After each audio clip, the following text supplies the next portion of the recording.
A 7-year-old boy at his own birthday party leaned close to his grandfather and whispered a sentence that would dismantle a family. Across the room, Donald Miller laughed with guests, a respected prosecutor enjoying his son's celebration. Raymond Carter, 70, sat on the edge of the party, his grandson Jacob sliding close on the couch. Grandpa, can I tell you a secret? Of course, Jacob. What is it? Dad hits Mom when no one looks. I'm scared. Raymond's hand froze on his knee. The muscles along his jaw tightened once, then released. He forced his face into neutral, decades of training locking down every emotion. Across the room, Donald was telling a story, oblivious, his laugh cutting through the party chatter. Raymond placed his hand on Jacob's back and looked at the cake, his mind already moving toward a plan he hadn't yet made. For the next hour, Raymond watched his daughter Susan move from guest to guest, her smile painted on with precision. When she reached across the table for a napkin, her sleeve slipped back, revealing a bruise the color of old eggplant. Donald materialized at her side, his hand locking onto her shoulder in a grip that made her flinch almost imperceptibly. More cake? Anyone? We have plenty left. The bruise, the grip, they confirmed everything Jacob had whispered. He had failed to see it for too long. Jacob, I have to head out. You be good for your mom, okay? Susan walked him to the front door, her public smile still in place. Once they were in the hallway, she grabbed his arm. Dad, thanks for coming. Jacob loves having you here. Drive safe. I'll be around, sweetheart. More than you know. He walked to his rental car, the birthday music still playing behind him. In the dark of the vehicle, he sat for a moment, then turned the key. The rental car hummed through empty streets. Raymond's hands were steady, but Jacob's whisper looped in his skull. He had missed every sign. The bruise, the forced smile, the way Susan flinched when Donald touched her. The Pinewood Motel sign buzzed in the dark. He parked, killed the engine, and let the silence settle before moving. Inside room 12, he pulled a worn flip phone from his bag. Its battery still held a charge. He'd kept it ready for years. This was the line for the shadow work. Paul never let his phone die. He flipped it open and dialed. 2 rings, then a familiar gravel cut through. Carter, it's been a while. You don't call this number for small talk. My daughter's husband abuses her. He's a county prosecutor. I need an extraction tonight. Text the room number. I'm bringing a team. Raymond snapped the phone shut. He didn't thank Paul. There was no need. The room was still, but the air had changed. Headlights swept across the motel lot. A black SUV rolled to a stop outside room 12. The driver's door opened first. Paul Mercer, silver-haired and built like a retired linebacker, surveyed the lot before moving. 2 others emerged, a woman in a dark suit carrying a briefcase, and a man with a tablet tucked under his arm. Raymond, this is Olivia Hayes and Marcus Webb. They're the best at making people disappear. We'll need coffee and a wall. Marcus, get the files up. Marcus unfolded a portable screen, his fingers already swiping through encrypted databases. Olivia spread legal documents across the bed. Raymond gave them the facts: Jacob's whisper, the bruise, Donald's grip. Paul listened without interrupting. Prosecutor means he knows the system's cracks. We seal every exit before we move. He has the house monitored remotely. Susan won't be able to leave without a window. Then we build a window. Olivia uncapped a marker and drew 3 columns on the motel room wall, labeling them EPO, relocation, extraction. Emergency protective order needs immediate threat evidence. His position will slow the process, but a sealed filing tonight buys time. I have a contact in the school district. If Jacob has drawn anything unusual or told a counselor, I can get it. He said, when no one looks. That means it's hidden, but the fear was in his voice. My daughter hides a bruise on her forearm. We can't wait for a full investigation. If he senses anything, he'll isolate her and the boy. He imagined Jacob in this very room, whispering that sentence over and over. He would not let it become a memory of failure. I'll draft the petition now and have it signed by a judge off record. We also need financial reports and an escape route mapped. I'll reach out to the counselor now. If there's a drawing or statement, I'll have it by sunrise. And the extraction window? She'll need a reason to leave the house without him suspecting. We move in 36 hours. Olivia gets the order, Marcus gets the evidence, and I'll handle the safe house. Raymond, you get Susan to trust us. At 4:30 in the morning, the motel room smelled of stale coffee. Marcus pressed his phone to his ear, his voice low but urgent. I need any record of Jacob Miller's drawings or statements, anything that shows distress. Yes, we have a protective order pending. The counselor hesitated, then lowered her voice. She'd been concerned for weeks. Jacob wouldn't speak, but he drew the same picture over and over. Within the hour, encrypted files arrived on Marcus's tablet. He opened the first image, and his face went still. Crayon on paper, a towering stick figure with a raised hand, a smaller figure on the ground, and a tiny person with tear lines spilling down. Raymond took the tablet. His hands, so steady at the party, now trembled. He swiped through 5 more images, each one the same story. His grandson had been documenting what no adult would see. All Raymond had to do now was make sure it mattered. Olivia looked over his shoulder. She didn't flinch. She'd seen evidence like this before, but each time it settled like lead in her stomach. This is more than enough for an emergency protective order. A judge will see this and act immediately. Raymond didn't answer. He stared at the stick figure with tears for eyes and knew that in 30 hours, nothing would be the same. At 7:30, Raymond sat in a corner booth of a quiet coffee shop, 2 mugs steaming between him and an empty chair. Susan arrived worn and cautious. She slid into the booth, her eyes scanning the room before settling on her father. Dad, you sounded serious on the phone. Is something wrong? Yesterday at the party, Jacob told me something. I need you to hear it from me first. He repeated Jacob's words exactly. Susan's hand stopped halfway to her mug, and the color drained from her face. He also drew these. His school counselor gave them to me. The drawing spread on the table, crayon violence rendered in a child's hand. Susan stared, and her breath hitched. He said he'd kill me if I told anyone. I thought I could protect Jacob by staying. Raymond moved to her side of the booth, an arm around her shoulders. He didn't speak until her breathing slowed. I have people who know how to help, but you have to trust me, and we can't make a single move until you're ready. I'm ready, Dad. Just tell me what I have to do. A protective order is being filed right now. By tonight, there'll be a safe apartment waiting. Tomorrow, when Jacob naps, you walk out. Olivia filed the emergency protective order under seal at the county courthouse. A judge signed it within 2 hours. Marcus secured a small apartment 600 miles away. The address was clean, no connection to Raymond, Susan, or any past case. What about Jacob? He'll be scared. He won't understand why we're leaving. Tell him we're going on an adventure. He trusts you, and I'll be right behind you the whole way. Raymond's flip phone buzzed. Paul's voice came through, low and direct. Everything's in place. I'll be in the gray sedan across the street at 1:30. Don't be late. We'll be there.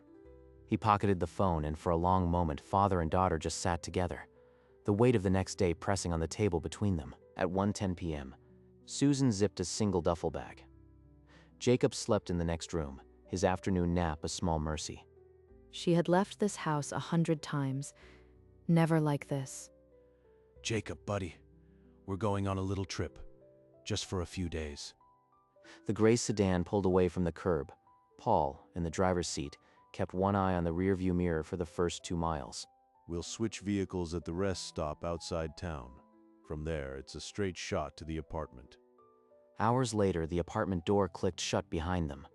A simple living room, bare but clean, smelling of fresh paint. We're safe now, baby. Grandpa's just a phone call away. At 7:45 p.m., Donald turned his key in the lock. The house was dark. A single sheet of paper was taped to the door. He tore it down, his eyes scanning the bold header. Emergency protective order. Below it, a court seal. You think this will stop me?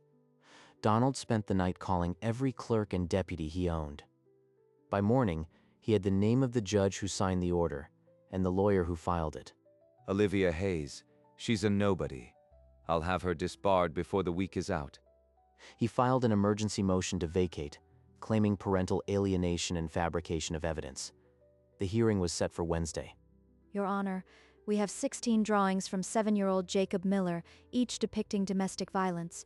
We also have sworn statements from his school counselor and a retired federal marshal. The judge, a woman with no patience for procedural games, studied the crayon sketches spread before her. This is not parental alienation. This is a child's cry for help. The motion was denied. The protective order stood. But Raymond knew Donald wouldn't stop there. What do you have on him? Past cases, intimidation, anything that sticks. 2 former witnesses reported threats. I've already forwarded the files to the Bar Association. They're opening an investigation.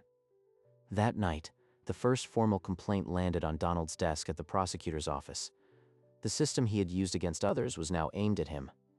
3 weeks after the court ruling, Susan had stopped checking the locks every hour, but sleep still came in fragments. A therapist, sent by Olivia's network, came twice a week. Slowly, Susan began to name the things that had been done to her. I still hear his voice sometimes, but I'm starting to hear my own again, too. Jacob had stopped drawing the tower figure. His new pictures showed a house with a yellow sun and 3 stick people smiling. Look, Grandpa, that's you, and Mom, and me. We're having a picnic. Raymond looked at the sun-yellowed paper, and for the first time, he allowed himself a breath that didn't hurt. He visited every day, bringing groceries and small toys. He watched Susan find her footing, inch by inch. Meanwhile, the Bar Association's investigation was accelerating. A former paralegal came forward, then a victim from a case Donald had buried. They're saying he threatened to have their children taken if they testified. This is witness intimidation, Raymond. He's done. But disbarment was still weeks away, and criminal charges were only a possibility. So they waited, and Susan kept building. The Bar Association's findings were damning. Donald had threatened witnesses in at least 3 prior cases. The evidence was forwarded to Olivia. This changes everything. We can seek a permanent protective order based on a pattern of intimidation. Through his attorney, Donald offered a settlement.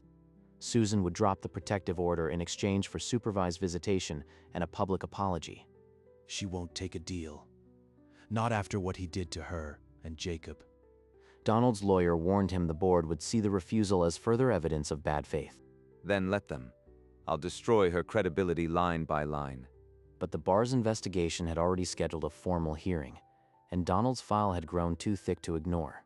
The hearing is in 10 days. They have everything they need. For the first time, Donald Miller faced a fight he couldn't win with threats alone. Raymond stood outside the courthouse, the sun low. The system he once worked within was finally turning the right way. 3 nights before the bar hearing, Donald sat alone in his office, a burner phone in his hand, his last clean option. I need everything on them. Find the woman and the boy. I don't care how you do it. The private investigator traced a rental car to an address 600 miles away. But Paul's counter-surveillance caught the tail within 2 hours. Someone tried to locate the safe house. We have his face and his employer. It's Miller, and it's witness tampering. Forward everything to Olivia. She'll know the right contact at the FBI. We're going criminal now. Within the hour, Olivia was on a conference call with a federal prosecutor, laying out the timeline of threats. He sent an investigator to find a protected witness. This is textbook obstruction. We need a federal warrant for his phones. The FBI opened a preliminary inquiry before dawn. News of the investigation spread through the courthouse by the next afternoon. Donald's colleagues began to distance themselves. His calls went unanswered. The disbarment hearing suddenly wasn't his only concern. Raymond looked at the thin federal file number on his phone. The line had been crossed. There was no going back now. The Bar Association hearing was held in a windowless room.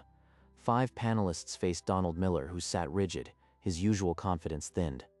Raymond and Paul sat in the back. Olivia had a thick binder of evidence. The process had been expedited. No one wanted this to drag. A witness with a trembling voice told how Donald threatened to take her children. Another said he'd ordered reports buried.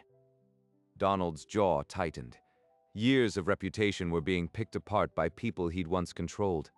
They have him on recording with the PI. There's no spinning this. The panel deliberated for 40 minutes. When they returned, the chairman's face was unreadable stone. The chairman read the decision. Disbarment, effective immediately. The gavel struck wood, and the room went still. Outside the hearing room, Raymond leaned against the wall. He can never use the law as a weapon again. But the criminal case was still building. Disbarment was a victory, not the end. He pushed off the wall and walked toward the exit, the weight of months lifting just enough to let him breathe. Within a week of disbarment, the federal prosecutor filed formal charges: witness tampering, obstruction, and domestic violence conspiracy. Donald stared at the indictment. Without his license, without allies, the cold math of prison finally registered. His attorney laid out the numbers: 10 years minimum if convicted. A plea would cut that to 2, with 5 years supervised release. They're offering a plea, no contact with Susan or Jacob, ever, a permanent protective order. It's not enough, but it's what Susan needs: finality. After 3 weeks of stalled negotiations, Donald signed the agreement in a sterile conference room, his signature a cramped, angry scratch. The plea was sealed, but the word spread. Former prosecutor Donald Miller was a convicted felon, bound by a lifetime no-contact order. Susan received the news in her apartment. She sat for a long time without speaking, then let herself cry. Raymond stood outside the apartment door, giving her space. The law had finished its work, but healing was a different timeline. It's over now. The rest is just living. 11 months after the plea, Susan used her maiden name again. She found an apartment near Raymond's store. I'm Susan Carter now. Jacob asked if we could change his last name too. Grandpa, my teacher said I can draw anything I want, so I drew us 3. Jacob's new school was a fresh start. His backpack hung by the door, ready for 3rd grade. Every evening after closing the hardware store, Raymond brought groceries or a small repair project. They would eat dinner on the balcony, the sunset warm on their faces, no one checking the locks. Dad, you don't have to come every day. I know, but this is the part I've been waiting for. The hardware store had been his work. The short walk to their door was his peace. The future, once a tight knot, now unwound into simple days and quiet joy. A month after the move, a thick envelope from Paul arrived at the hardware store. Inside a single sheet, the network is using your case as a model. 6 families have been relocated safely because of what you started. He didn't need a plaque. The quiet afternoons with Susan and Jacob were enough. He slid the letter into a drawer next to a small framed photograph. The photo showed Susan and Jacob on the balcony, sunset behind them, taken just last week. That was the only recognition that mattered. He wiped a smudge from the glass and set it back on the counter. A customer walked in needing a specific bolt length. Raymond turned to help. At 6, he locked the door and walked the 3 blocks to their apartment. The letter stayed in the drawer. The photograph stayed on the counter. Both were enough. 6 years later, Jacob was 14, with a lanky frame and a calm that reminded Raymond of Susan. They went to a Saturday baseball game, just the 2 of them, as they had each spring since the move. Raymond paid for 2 hot dogs and a Coke, the sun warm on the metal bleachers. Grandpa, you think the home team can hit off this pitcher? Only if they wait for the right pitch. Patience, Jacob. Jacob had learned patience in 6 years of quiet afternoons, of drawing whatever he wanted. The crack of the bat echoed, and Jacob stood with the rest of the crowd, his hands cupped around his mouth. That's gone, man. Did you see that? Raymond watched him more than the game, the easy smile, the unscared posture. When Jacob sat back down, his knee bounced with a boyish energy that had once been buried. Now it just bounced. Between innings, the PA played an old rock song. The sun had shifted, and Jacob turned to look at Raymond. Grandpa, what did you do for work before the hardware store? Raymond paused, his hand on the cold condensation of the Coke can. He looked out at the field for a long moment. Then he smiled, the kind that reached his eyes, and held the Coke out to Jacob. I helped people who needed it, same as today. Jacob took the Coke. He didn't press for details, Something in Raymond's voice told him the answer was enough. He had never asked before, but he remembered the day they left and the way his grandpa had looked driving them away. Raymond leaned back on the bleacher, his arm resting behind Jacob's shoulders without fanfare. Besides, I get a discount on tools now. That's not too bad. Jacob laughed, and the sound blended with the crack of the next batter's hit, ordinary and extraordinary at once. The game ended with a routine flyout. People folded their blankets and began drifting toward the exits. They walked slowly through the concourse, the sun casting long, loping shadows ahead of them. Jacob now stood a head taller than Raymond.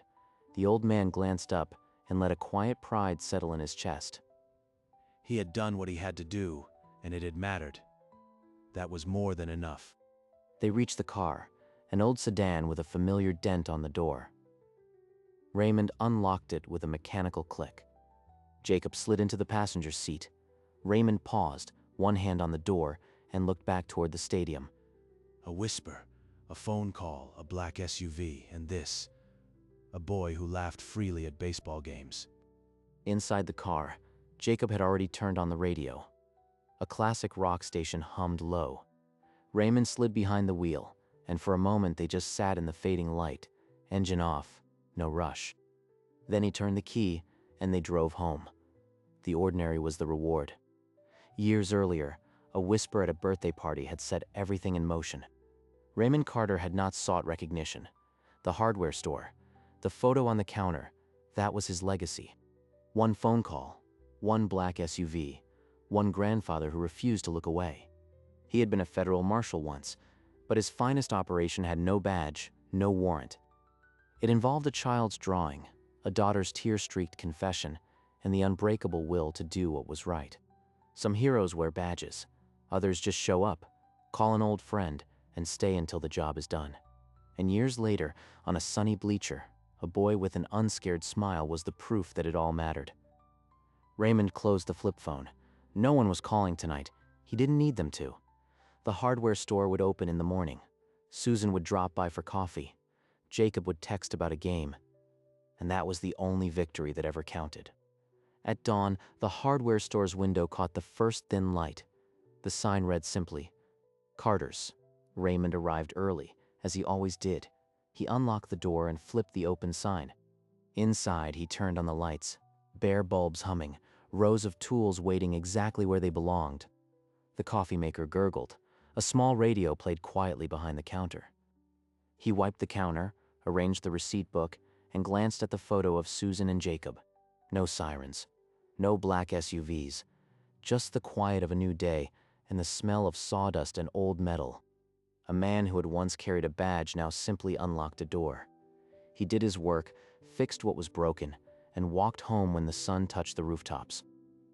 And that was the man Raymond Carter had always been. Screen fades to the window of Carter's, light spilling onto the quiet street.